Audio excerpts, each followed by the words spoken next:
Taskless Today, your pushback channel, and thank you for joining this audio live stream. Please listen to this presentation as you would a radio broadcast. In this essay, I'd like to talk about what I will say is the manifest greatness of Donald Trump, the president-elect of the United States. And I say this greatness, and I will explain my reasoning, but I say this greatness not only in current terms for his achievements today and hopefully achievements in the future, but also in a historical context. And I think people will look back in 100 years' time and they will look at Donald Trump and see him as a great figure of history. And so I'd like to approach it from that, or both those perspectives, both current and the historical. Now, being something of a history buff, I've looked at people that are supposedly the great men or great people, the great men of history, and some are great in very specific areas. Like, for example, no one can deny that people like Plato and Aristotle were great in their specific areas of expertise, or Archimedes as a ancient mathematician, or the military general Hannibal as one of the greatest generals of all time. So outstanding accomplishment, particularly withstands the test of time, is, I think, a measure of greatness. Now, in recent times, outstanding accomplishment has given way to great victimhood. So a terrorist such as Nelson Mandela, who was in prison for 30 years, all he had to do was renounce terrorism and say that he wouldn't go around planting bombs, and which he refused to do. So he stayed in prison, and he's held up as this great sort of martyr to fighting back against evil whitey or something, the black oppression, or some sort of muddled ideological mass of sociological nonsense. I don't see Nelson Mandela as a great man. Now, the fact that he didn't engage in vengeance, mass sort of vengeance against the white people, I suppose that's something to be thankful for, and it was a measure, an indication of how moderate he'd become with those years in prison. He must have done a lot of reading, Dostoevsky and so on. But he seemed much older, by the way, but a far more moderate man than the terrorist who was running around planting bombs, and who was trained to be an agitator by communist professionals, so who were all over Africa at the time, stirring up trouble. So was Gandhi a great man? Well, I don't think so. Gandhi came from quite a well-to-do Indian family, and he went and got a law degree in Britain. And he was a bit of a lost soul, wandering around. He went and spent some time working for the family business in South Africa. They had a trading company. Again, they're quite well-to-do, But Gandhi was no peasant on the bones of his ass. So anything fighting back against poverty, that's bullshit.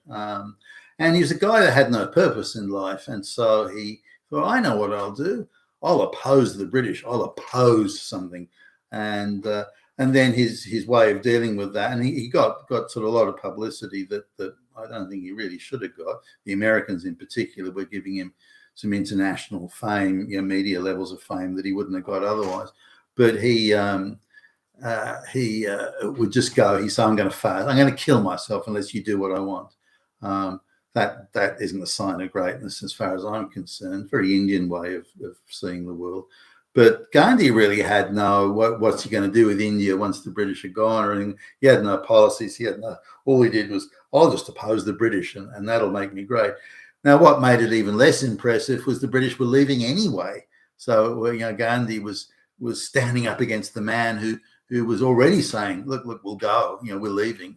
So I can't see where the accomplishment is. Now, he's held up as in India, in Indian folklore, and in a legendary sense, he's held up as being some sort of great man that pushed back against evil whitey and that sort of thing. It's only because he's brown. I mean, that's the only thing that really makes him great. nothing else. So I don't accept Gandhi as a great man. He's been made a great man only in terms of he's not white. He's a brown guy pushing back against Whitey, or supposedly against Whitey, who wasn't really hanging around anyway. So when we look at the modern type of, the stunning and brave, fighting back against the patriarchy and so on, that's all bullshit. None of those people are great, nor is the patriarchy. It's all an ideological construct rather than was anything practical achieved. Now, we can say that people that are great are also flawed. They may be great in their specific area, such as Archimedes, mathematician, or Plato, a great sort of thinker, and Seneca or something, but it didn't mean they didn't have flaws. Maybe Archimedes had terrible table manners, or maybe he didn't wash his hands after he'd been to the toilet. I don't know. I'm sure the guy had flaws. Maybe he didn't treat his children well enough. Maybe he was him and his wife argued or something. It could have been anything that would suggest he had shortcomings in other areas, but that doesn't mean he wasn't a great mathematician. That still stays, and it's withstood the test of time. And if you look at the calculations and the formulas and so on that Archimedes came up with over 2,000 years ago, then they're still as valid today and still in use today, and were the underwriting factors in much modern mathematics. So Archimedes' place in that sense is so he's a great man on that basis, as indeed are the Platos and the Aristotles and so on. Now, in societies that are constantly at war, or militaristic type, warrior type societies, great generals are and again, it's by accomplishment. A great general isn't one that achieves easy victories. A great general is one that achieves victories in what seemed like impossible odds, or where the likelihood of winning is so slim, and yet they still win and are able to do it constantly. So Napoleon Bonaparte, for example, is one of the greatest generals of all time, possibly the greatest general of all time, and he quite rightly so. But that doesn't mean he didn't have flaws. For example, he, just looking at some of the descriptions of him, he was a vain man in terms of the clothes. So he's wearing clothes that didn't really fit him, and buttons were popping off because his girth was much wider than the clothes he was wearing, and he had other shortcomings that you could say, well, personality flaws, but that doesn't mean he wasn't a great general. He was, and therefore his greatness can exist in that sense. Now, when we look at the criticisms of Donald Trump, he grabbed a woman's ass once. Well, all right then. So Bill Clinton inserting cigars into the vaginal regions of a White House intern, for fuck's sake, that's okay.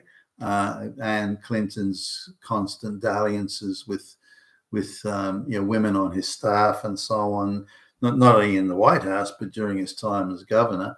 And with a wife like Hillary, you can say, well, hey, cut the guy some slack if you don't mind. But the reality is that he did those things.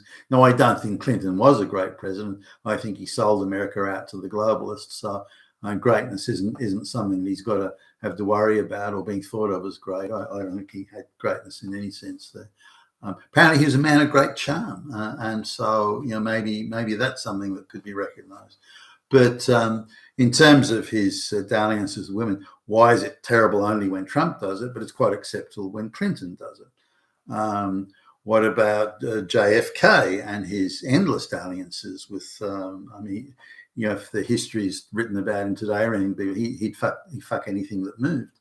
So why is JFK allowed to do that, but Trump grabs an ass 20 years ago and that's viewed as terrible? That's excuse me.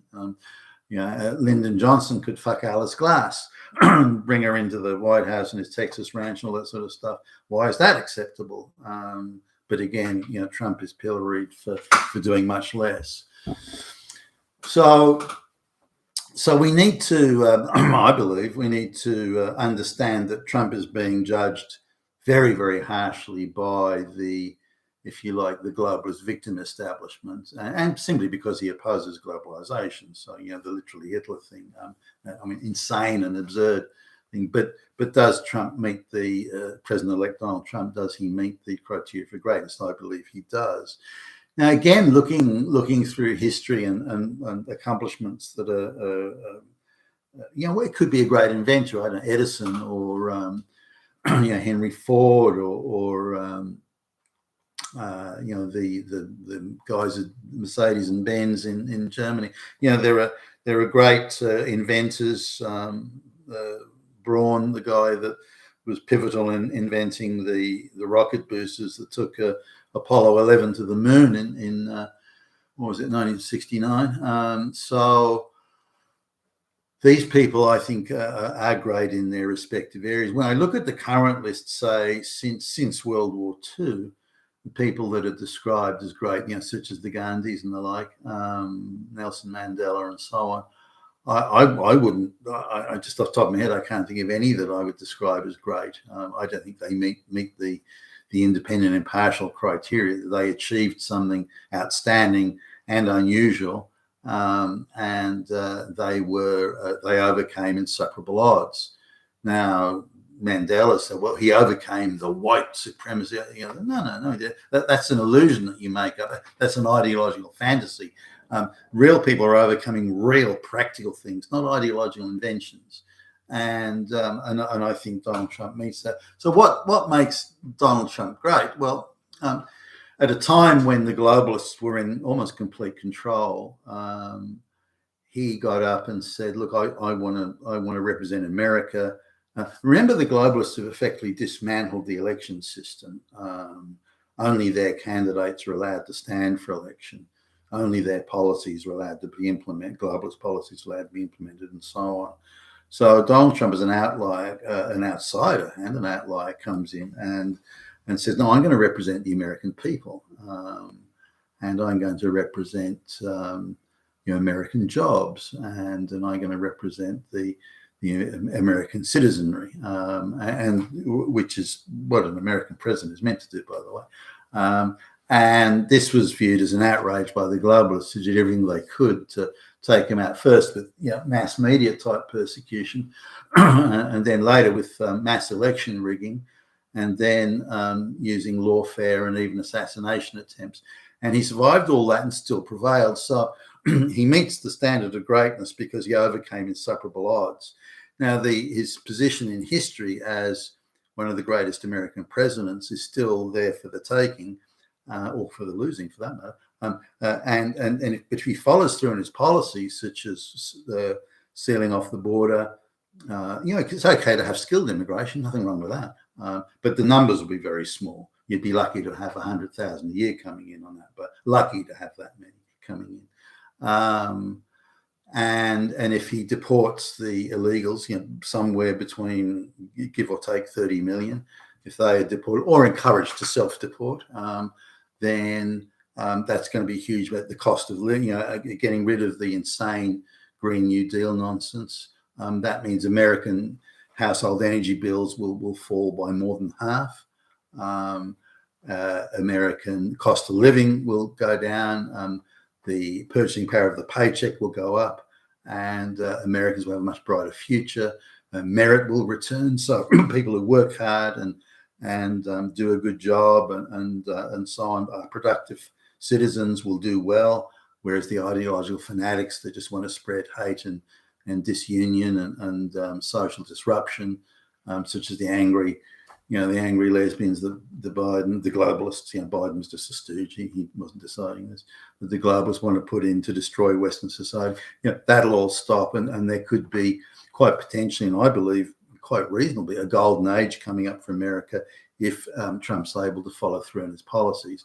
But he must be determined in this. There must be armies of lawyers going out and stopping their armies of lawyers from disrupting his policies.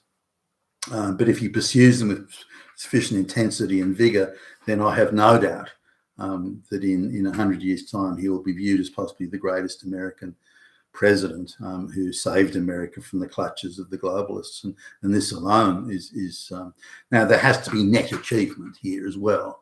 Now there is net achievement since he overcame the odds of everything they threw at him to stop him, but there needs to be net achievement. Should that achievement come, and I believe that on balance and probability it will, but he must be focused and determined, must not allow himself to be distracted by, Russia hoaxes or other similar absolute nonsense. And if he gets on with it, and the team, and very important, the team around him gets on with it, then he will be, I believe, viewed not only in 100 years' time, but 200 years' time as one of the greatest, if not the greatest, American presidents in history, and also to a very large extent the saviour, again from the clutches of the globalists, the saviour of the Western world, and that is, I believe, and that meets all the definitions of greatness. You've been with Tacitus today, your Pushback channel. Thank you for listening.